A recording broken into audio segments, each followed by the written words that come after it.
All right, y'all feeling good? Yeah, you feeling good? Because we have one more storyteller for you.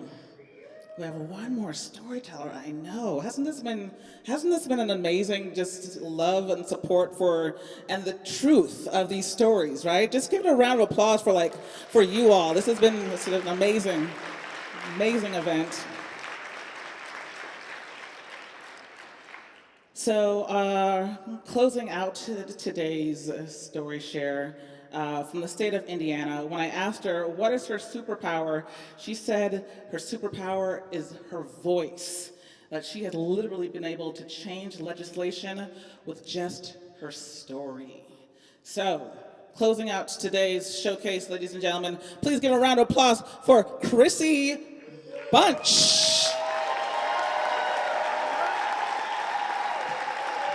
There we go. Keep it going. All right. Keep it going for.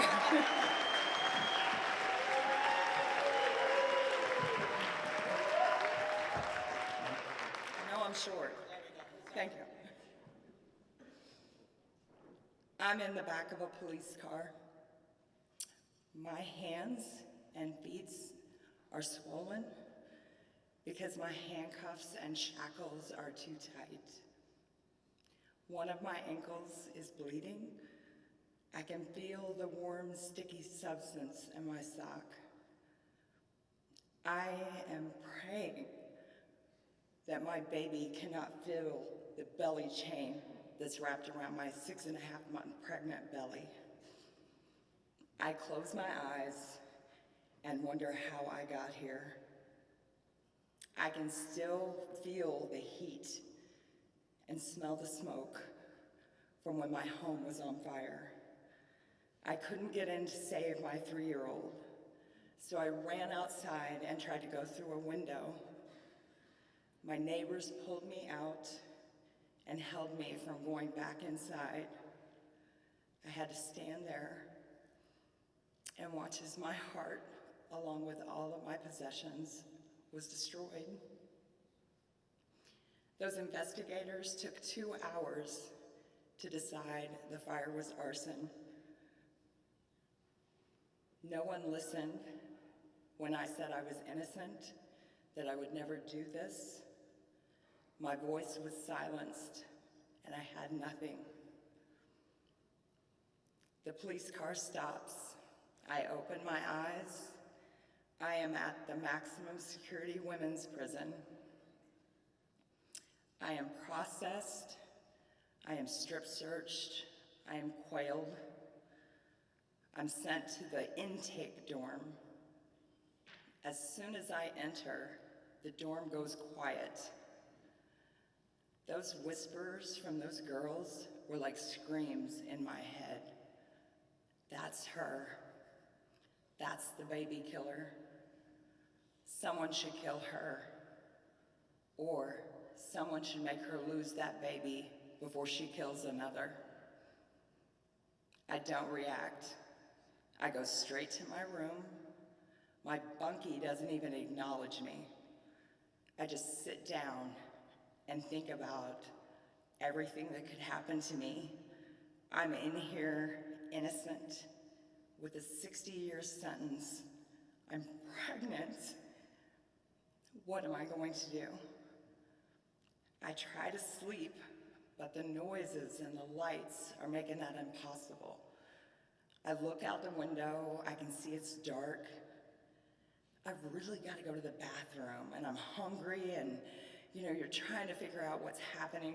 I press the buzzer and ask to go to the bathroom. She says she'll be down in a minute. She never came. I press it again. She tells me the same. At this point, I'm pacing. I hurt so bad. I kept pressing that buzzer, pressing it over and over. My bunkie says, "I've got an empty Kool-Aid jar." I was sobbing in relief. I was so happy to get that jar and to relieve that and be able to sit down. The door pops open at 6 a.m. and they say, "Line up for breakfast." I am the first one out there. I'm starved. So I get up there, and the girls are whispering. They're talking about the officer on our dorm. Her name is Miss Milton, and she's supposed to be the meanest. I'm thinking, great, that's another thing I have to deal with. It's too much for me. I get hot, I get dizzy, I pass out. An officer wakes me up. She's little, she's skinny, and her hair, this red hair, is pulled back in a bun. I look at her name tag, Miss Milton, and she's taken me to the infirmary. We get over there, and she looks at me and says, "Are you trying to hurt your baby?" I start sobbing, and I tell her all in a rush, I just want to take care of my baby. You know, I had to listen to all these threats. They wouldn't let me out to go to the bathroom. I peed in a peach Kool-Aid jar that's sitting in my room. And she said, "Did you eat your pregnancy snack?" And I said, "I didn't get one. I haven't eaten since noon the day before." She leaves and goes and gets that Kool-Aid jar. She takes me to the superintendent. I retell the story, and she helps me fill out my first grievance.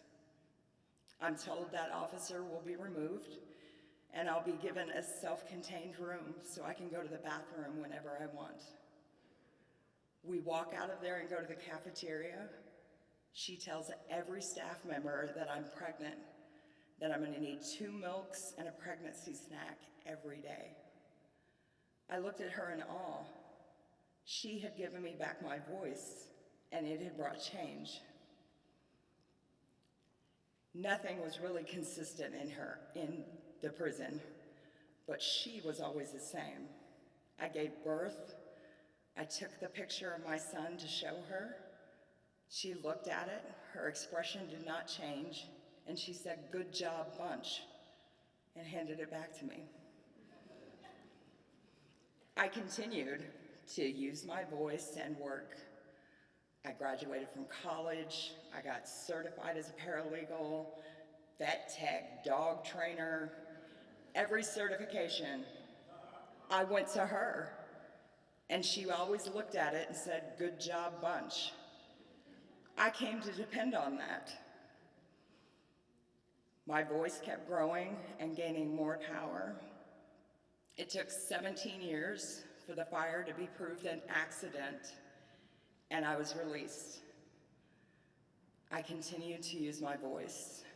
My very first speaking engagement was in front of 300 people. I was terrified. I didn't want to share that pain, the humiliation, the trauma that was inflicted upon me. I did it anyway. I didn't want anyone to feel what I had felt. Afterwards, I hurt all over again, but I heard her words in the back of my head, "Good job, Bunch," and I kept going. I spoke out to any group that invited me. I worked on legislation, and I continued to support the community programs that came into our prison that made a difference for us.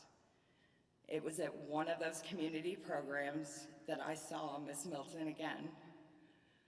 I spoke, she listened. I walked up to her afterwards. Clearly, I'm expecting something different from her. We're in the free world now. I walk up, and here's the person that has been consistent with me from the start. And she looked at me and she said, "Good job, Bunch." And I've never seen her again, but the consistency and support she gave me through those moments continue to carry me forward. Thank you.